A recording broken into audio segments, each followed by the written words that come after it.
This channel is about three things: philosophy, narrative, and fitness. My favorite scenario is when all three of those collide, such as the case with the film Warrior. Now, this is one of my favorite films ever.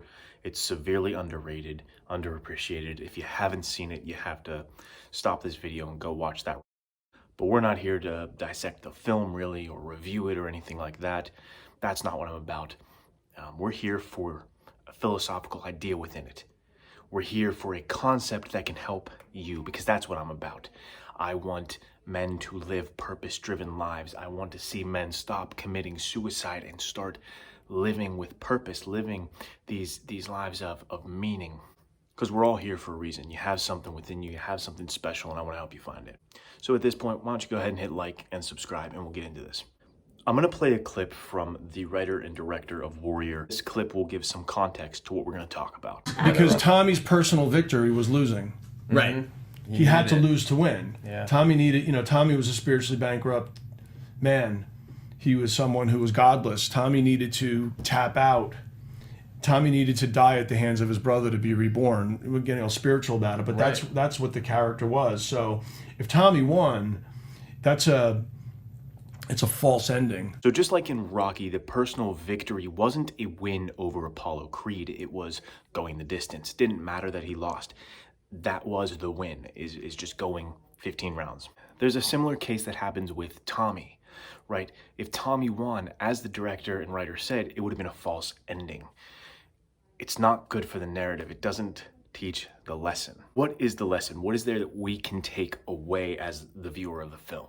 Well, I want to start here at the idea of ego death, the ego disillusionment, as it's sometimes called. There was a guy on Joe Rogan, and I'm sorry, I cannot remember the guy's name, but I remember him saying this metaphor, and it really stuck with me. And I think, he heard the metaphor from some scientist he interviewed for his book. But the scientist said, think about your mind like a ski slope, like a hill covered in snow. And your thoughts, your beliefs, your patterns of behavior, they're you taking that sled down the snow, right? And we do these patterns of thought, we do these patterns of behavior day by day, which means we're going and sledding, and you're making these well-worn paths. And the more we do this, the more we think the same way and act the same way and reinforce ourselves with this pattern of thought and behavior, and we take that slope in the same way. We're creating these grooves, and it's harder to break out of them, right? Every time you go down the hill, there's a better chance that you're gonna fall into one of your previous grooves. This is what happens. We get so fixated and we get so stuck in the belief system of who we are. We get so stuck in the idea of what we know about us, what we know to be true. This is how we hang on to bitterness, right? A rejection from a girl and all this resentment from a past situation. It haunts us, and we see this in Tommy, this inability to let go, this inability to look at a situation from any other point of view. So if you are someone who feels stuck or lost, or you're having an inability to connect, or an inability to forgive, and you have this resentment, you have this bitterness, I say this is time to lose to win. This is time to reevaluate the relationship you have with yourself, the identity that you have. You may be stuck in these fixed patterns of thought and these fixed patterns of beliefs, and if you could just take a step back, maybe you don't have a brother there to choke you out into seeing this, but you have this video here. This is your sign that now is the time to re-examine your beliefs about you, about your life.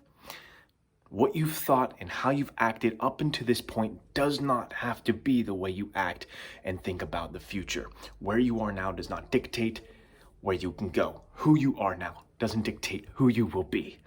That's cool.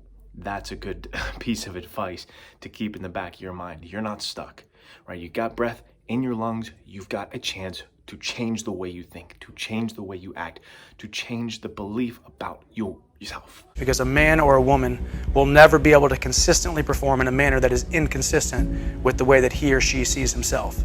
All right, guys, thank you so much for watching.